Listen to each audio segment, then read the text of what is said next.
नमस्कार, news capital express में आपका स्वागत है। शुरुआत करते हैं खास खबर के साथ। नवाब हसन चौराहा सेंट जोसेफ स्कूल के पास हाउसिंग बोर्ड करोंद पर गांधी चौपाल लगाई गई है। कार्यक्रम के दौरान आयोजक मोहम्मद आसिफ जकी, कार्यवाहक अध्यक्ष जिला कांग्रेस कमेटी भोपाल शहर, स्थानीय नागरिकों के बीच नीचे दरी पर बैठकर सादगी से गांधी की जीवनी पर विचार विमर्श किया। उनके सत्य, अहिंसा के मार्ग और आदर्शों पर चलने का संकल्प लिया है। देश की आजादी में गांधी के योगदान पर प्रकाश डाला।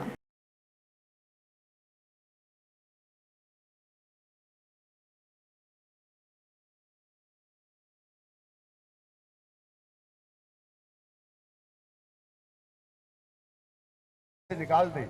हम कांग्रेसियों का कर्तव्य है कि कांग्रेस महात्मा गांधी जी की विचारधारा को आम जनता तक पहुंचाएं और संविधान के बारे में बापू अमर रहे, बापू अमर रहे। महात्मा गांधी, महात्मा गांधी। जय हिंद, जय भारत, जय कांग्रेस। गांधी चौपाल का सिर्फ यही मकसद है कि देश बापू के सिद्धांतों और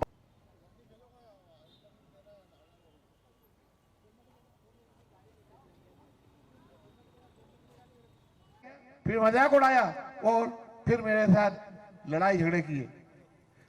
तो मैं आपको ये बताना चाहता हूं कि इस वक्त पूरे देश में और वहां खासकर हमारे प्रदेश के अंदर जो वातावरण बन रहा है वो आप सबसे किसी से छुपा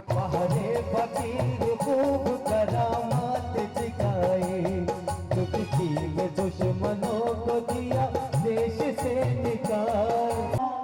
अंदाजा लगाना मुश्किल था, सभ्यता जहाँ पहले आई, सभ्यता जहाँ पहले आई, पहले जन्मी है जहाँ पे कला।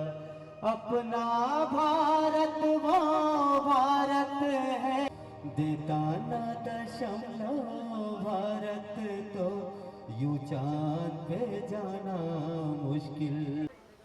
देखिए, नरेला विधानसभा के नहीं, पूरे मध्य प्रदेश के अंदर जो है गांधी चौपालें लगाई जा रही हैं।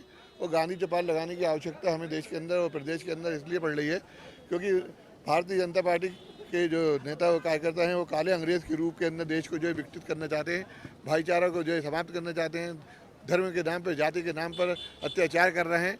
इन सब चीज़ों को रोकने के लिए हम लोगों ने गांधी जी का अहिंसा का रूप किया और उनकी बातें हमने अपने कार्यकर्ताओं को, अपने क्षेत्रीय लोगों को बताई कि आप सब लोग मिल के इनकी लड़ाई लड़ें। और इनकी लड़ाई लड़ने के लिए जो है एक ही अधिकार है कि 22-23 के अंदर जो चुनाव है उसमें और 24 के अंदर जो है लोकसभा के चुनाव हैं, उन चुनावों के अंदर मतों का उपयोग जो ज़्यादा से ज़्यादा उपयोग करें और जिन लोगों के जो है मतदान में लिस्ट में नाम नहीं है वो अपनी सूची में नाम जुड़वाएँ और उसे आधार से लिंक कराएँ। क्योंकि गांधी जी को सच्ची श्रद्धांजलि तभी होगी जब उनकी मेहनत से, इतनी कड़े मेहनत के बाद जो देश आज़ाद हुआ था वो देश वापस जो है गुलाम नहीं हो और देश टूटे नहीं। इसके लिए हम सबकी जिम्मेदारी है कि हम देश की रक्षा के लिए हम पूरी ताकत से लड़ाई लड़ें और इसके लिए यही तरीका है कि हम अपने मतों का उपयोग जो है तत्काल जो है करने के लिए जो है हमारा नाम वोटर लिस्ट के अंदर सब लोग अपना अपना नाम जुड़वाएं। के नाम पर ये भारतीय जनता पार्टी की सरकार हर वर्ष चुनावों के टाइम जाति भावनाओं को आगे लाकर अपने कामों को पीछे रख के हिंदू मुस्लिम दिखाकर, हिंदू मुस्लिम का भय दिखाकर वोट ले लेते हैं। और अब तो ये स्थिति हो गई है कि मोहल्लों के अंदर जहां उनके नेता जिस भी चीज पर नजर रखते हैं वो ये कहते हैं हमारी है, तो वो चीज उनको देनी पड़ रही है लोगों को। अभी कल की बात है, वार्ड 69 में एक गरीब औरत का 45 साल का मकान जिसको कलेक्टर भोपाल ने पट्टा दिया हुआ है, उसको वहां के क्षेत्रीय पार्षद जो भारतीय जनता पार्टी के हैं उन्होंने अपने राजनीतिक अस्तित्व का उपयोग करके उसको गिरवा दिया और पूरे मोहल्ले के लोगों को ये बोला, जब मोहल्ले की भीड़ इकट्ठा हुई कि अगर आपने इनका साथ दिया तो आपके मकानों को भी हम धराशायी कर देंगे। तो मेरे भाइयों, कांग्रेस जो है इतनी, कांग्रेस को इसलिए कराना पड़ा कि देश के अंदर ऐसी ताकतें जो दिल्ली में और प्रदेशों में बैठी हैं, वे गांधी जी के द्वारा कराए गए देश को जो आजादी दिलाई उसको वो किसी भी तरीके से वापस कराना चाहते हैं और देश को वापस गुलाम बनाना चाहते हैं। क्योंकि देश के अंदर वे ये चाहते नहीं है कि स्थिरता रहे, देश में एकता रहे, देश में अखंडता रहे, देश में ऐसा माहौल बनाना चाहते हैं कि देश में लोगों का ध्यान महंगाई, भ्रष्टाचार सब चीजों से हट जाए और नए नए आपके सामने उदाहरण लेके आते हैं। कभी कहते हैं हम कुछ करेंगे, कभी कहते हैं कुछ करेंगे।